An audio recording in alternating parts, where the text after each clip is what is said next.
E aí galera, eu sou o Daniel. E eu sou a Gabriela. E esse aqui é o Dani Ideias.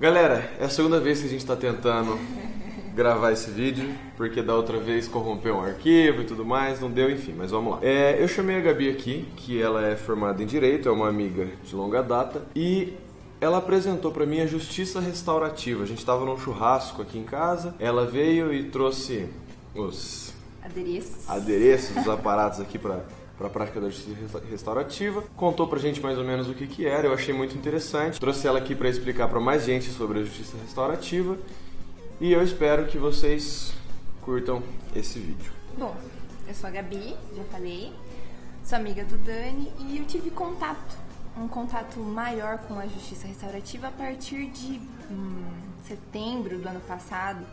E foi em outubro, né? Acho que foi, não lembro certinho. E foi uma coisa assim muito transformadora na minha vida e eu tive vontade de levar isso para todo mundo mesmo. Por isso que o Dani participou de uma prática circular. E a intenção do vídeo é essa, de levar acesso à informação mesmo. Gabi, o que é a justiça restaurativa? Bom, a justiça restaurativa, ela é um meio de resolução de conflitos. Certo. Eu não colocaria como um meio alternativo de resolução de conflitos, porque quando a gente trata de um direito penal, ela não é alternativa, mas sim complementar. Mas se a gente falar de um processo que não seja relacionado à esfera penal, ela pode sim ser um meio alternativo à resolução do conflito. Ela tem como princípios, preceitos, a colaboratividade das partes envolvidas em um conflito. Então ela tem a colaboratividade, a voluntariedade e o consenso. Só para elucidar isso. Nós temos um conflito entre duas pessoas. Isso. E a ideia da justiça restaurativa é que ela funcione, então, por esses três princípios. Primeiro, colaborativa, então, Isso. as pessoas envolvidas no conflito vão ter que colaborar, participar para solucionar esse conflito. Isso. O outro é voluntariedade. Então, se ou não, todo mundo tem que estar à vontade para fazer aquilo. Isso. Ok? E, por final...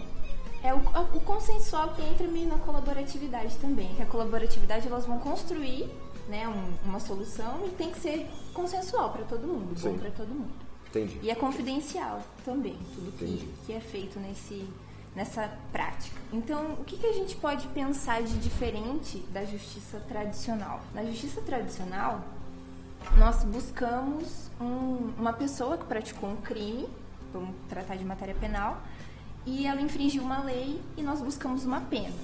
Então vem o Estado querendo saber quem praticou o crime, que pena vai ser aplicada, e esse é o nosso meio de fazer justiça tradicional. A justiça restaurativa, ela muda um pouco o foco, ela vem para perguntar, mas o que aconteceu? Né? Esse crime, quem se envolveu nesse crime? Falando na matéria criminal. Sim. Quem foi afetado, que relação foi afetada, que dano isso gerou para as pessoas envolvidas e para aquela comunidade ao redor. Então ela busca restaurar as relações que foram quebradas com aquele ato. Ela deixa a coisa um pouquinho mais pessoal Isso. e menos institucionalizada. Exatamente. Não é só aquilo. Exatamente, ela se volta mais para as pessoas envolvidas de fato naquela situação. Isso é uma forma de tratar de uma forma mais humana com aquele conflito. E como que isso é realizado? Então, como que nós podemos falar, mas o que é isso? Sim. A metodologia, ela é uma prática circular, na qual tem uma pessoa capacitada para facilitar um diálogo, porque ela é toda pautada no diálogo. Certo. Né? E essa pessoa é chamada de facilitador. É um terceiro, não diria imparcial, mas é uma pessoa que não pode ter nenhum vínculo ali com aquela situação, assim como o juiz. Sim. Mas a diferença é que ela só vai facilitar o diálogo, ela não vai sugerir como o conflito vai ser resolvido. Não vai julgar a situação, pelo menos essa não é a ideia. Isso, exatamente. Ela vai dar meios para que as pessoas envolvidas possam chegar numa solução por elas mesmas. Diferente do juiz, que é um terceiro que vem e fala, vou resolver dessa maneira e é assim. A lei é aplicada dessa forma. Beleza. Então, ok, nós temos essa justiça restaurativa, mas De onde ela surgiu, como que é a história dela, qualquer prática circular é justiça restaurativa, não é? É um conceito muito amplo, né? Porque é uma prática que veio, mas não tem uma definição exatamente do que é uma justiça restaurativa. Ela é um meio de solução de conflitos. Certo. Mas muitas vezes as pessoas acabam confundindo. Então, vou até ler aqui que ela não atua somente como mediadora entre ofensor e vítima. Então, ela vem tentar envolver toda a sociedade que está ali ao redor também. E a justiça restaurativa busca muito a responsabilização.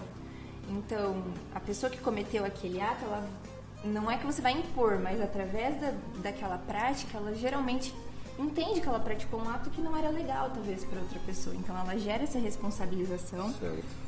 Ela não tem como objetivo principal o perdão ou a reconciliação. Então, você não vai colocar uma pessoa de frente para outra para falar, olha, você tem que perdoar. Isso é verdade. Até porque, às vezes, não é nem possível um perdão, mas é uma Sim. compreensão mesmo do que está acontecendo ali. Ela não tem como objetivo principal reduzir a reincidência ou as ofensas em série. Essa pode ser uma consequência, e que de fato acontece, que depois eu vou até comentar, mas não é o objetivo principal. O objetivo principal é resolver aquela relação que foi quebrada. Entendi. O lance da reincidência, que é uma das questões da justiça comum, ela não coloca isso como meta, assim, objetivo. Isso. Ela não é a solução para todos os conflitos e nem necessariamente um substituto para o processo penal, como a gente já falou aqui. Sim, então, ela pode ser utilizada para resolver um conflito, mas não é necessariamente uma... exclusão do outro meio. Aqui pode ser feito junto, né? Isso. E aqui, no processo penal no Brasil, a ideia é essa, de fazer Você juntar o sistema penal comum junto Isso. com a justiça restaurativa. Ela não foi inventada para ser aplicada a crimes de menor potencial ofensivo ou ofensores primários, apesar de ser aplicada também nesses casos. Porque ela não tem como princípio você pensar no tipo de crime. Não é um tipo de crime ou um tipo de ofensa. É uma prática que pode ser aplicada para qualquer coisa, até dos mais graves aos mais amenos. Isso, exatamente. Ela não pretende competir com as outras formas tradicionais de aplicação do direito e jamais deve ser vista como um contraponto à justiça retributiva. Como ela surgiu, né? Isso. Você tinha me perguntado. Exatamente. As práticas circulares, que a gente vai destrinchar melhor depois, elas têm uma origem, nos primórdios da sociedade, elas foram tiradas das práticas de tribos aborígenes, maores lá da Austrália, Nova Zelândia, que essas tribos, elas tinham como meio de resolução de um conflito a reunião de todo mundo daquela tribo para discutir sobre aquilo, né? Para tentar chegar numa solução para o problema, porque essas tribos entendiam que um conflito entre 2, 3, quantas pessoas fossem, não afetava só as pessoas envolvidas, mas toda a comunidade ao redor. Aquilo reverberava para todo mundo. Certo. Né? Então, de onde foi tirada a metodologia foi daí. Mas como que isso veio parar no direito, vamos assim dizer? Por volta da década de 70, estudiosos do direito penal viram que a justiça retributiva, que é a justiça comum no direito penal, não estava surtindo os efeitos que ela deveria surtir. E que efeitos que são esses, né? A finalidade da justiça comum, então, ela é a retribuição, que a gente diz no direito, retribuir o mal com a pena. Que é você fazer a pessoa pagar, punir, ficar presa ou fazer alguma outra coisa pelo crime que ela cometeu, né? A punição em si. A ressocialização, que essa pena também visa ressocializar aquela pessoa para voltar para a sociedade e não cometer mais aquele crime. E a prevenção de reincidência. Só que aí viram que a ressocialização e a prevenção de reincidência não estava acontecendo. A punição até acontece, mas Isso. a pessoa conseguir se inserir novamente na sociedade e não cometer de novo... Empiricamente a gente vê que não acontece. Exatamente. Então esses estudiosos, eles vieram com um certo questionamento para falar, o que tá acontecendo? Por que não tá cumpre a função que tem que cumprir? E eles foram estudando, né, várias, não sei dizer exatamente como eles chegaram nessas tribos, mas viram que poderia funcionar, trazer para o nosso sistema essa questão de vamos tentar resolver colocando todo mundo ali para discutir uma questão. Então, inicialmente, ela veio como uma resposta ao direito penal, porque dada essa insatisfação com a justiça retributiva. Mas, como ela é uma prática que proporciona o diálogo e a fala e a escuta qualificada, depois ela foi sendo estendida para outras formas de conflitos, não necessariamente não criminais. Penal, exatamente, não no direito penal, mas uma briga entre vizinhos, uma questão de uma indenização, teve um acidente de trânsito. Foi vendo que essa prática poderia ser usada para tudo e até para questões não judicializadas, né? Porque nada mais é do que uma roda de conversa qualificada. É o que você disse, uma forma de resolver conflito. Isso. Pode ser dentro da instituição, do sistema jurídico ou não. Exato. E ela não vem como uma forma de abolir a pena no direito penal. Sim. Então isso é muito interessante. E ela pode ser aplicada então para qualquer questão conflituosa. E ela deu tão certo lá na Nova Zelândia que em 1989 eles instituíram a justiça restaurativa e hoje eles não têm mais o juizado da infância, né, a vara da infância e juventude como a gente tem aqui, para aplicar uma medida socioeducativa para um adolescente que está em conflito com a lei. Lá eles resolvem tudo com práticas restaurativas porque foi dando tão certo, foi diminuindo a reincidência, foi promovendo a ressocialização, que eram as finalidades do outro meio que não estava alcançando. Então hoje na Nova Zelândia você não fala mais numa justiça da infância e juventude como a gente tem no Brasil. E a ONU, inclusive, na década de 90 orientou que todos os países signatários tivessem práticas restaurativas e no judiciário a gente tem uma resolução do CNJ, que é o Conselho Nacional de Justiça, do ano passado, para que todos os tribunais implementem práticas restaurativas. Então ela é uma coisa que vem ganhando força. É interessante pensar que na Nova Zelândia eles retomaram essa herança, digamos assim, dos povos primitivos, antigos, e funcionou melhor do que todo aquele sistema organizado, racionalizado, não sei o quê. Claro que é uma releitura e tudo mais. Sim. Mas é interessante pensar nisso. Gabi, ela pode ser aplicada em qualquer tipo de conflito, tem alguns conflitos que não convêm, como que funciona isso? Ela pode ser aplicada para qualquer tipo de conflito, não tem uma restrição para vamos aplicar, como já até falei, né, um crime de menor potencial ofensivo ou não.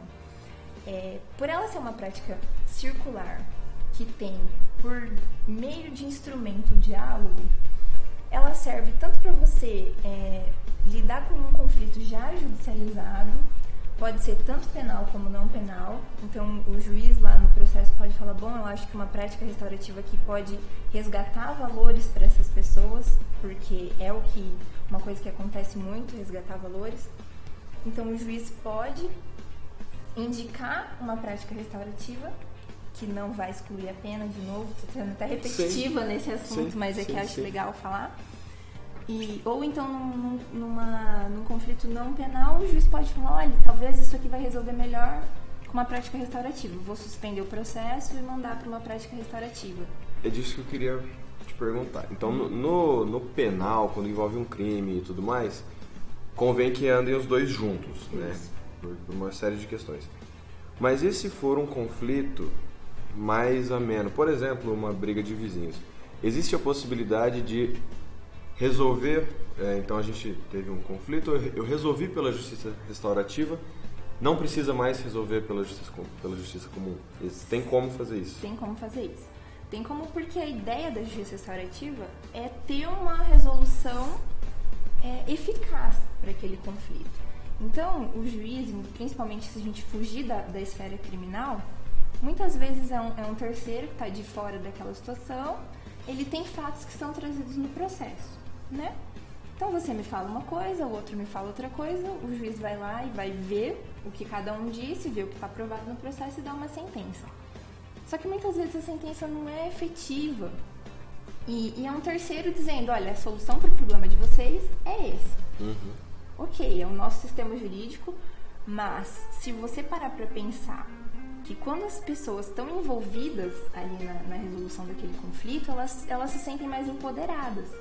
Então, e é uma coisa que vai ser para resolver o problema dela. Então, ela tá ali de frente com a outra pessoa, tentando ver, olha, não, para mim, essa questão vai ser resolvida da forma tal, da forma tal. Então, uma coisa que eu escuto muito quando Conversando com pessoas que acabaram se envolvendo em algum conflito, tiveram que ir pra justiça para resolver, é que assim, ninguém sai satisfeito daquilo.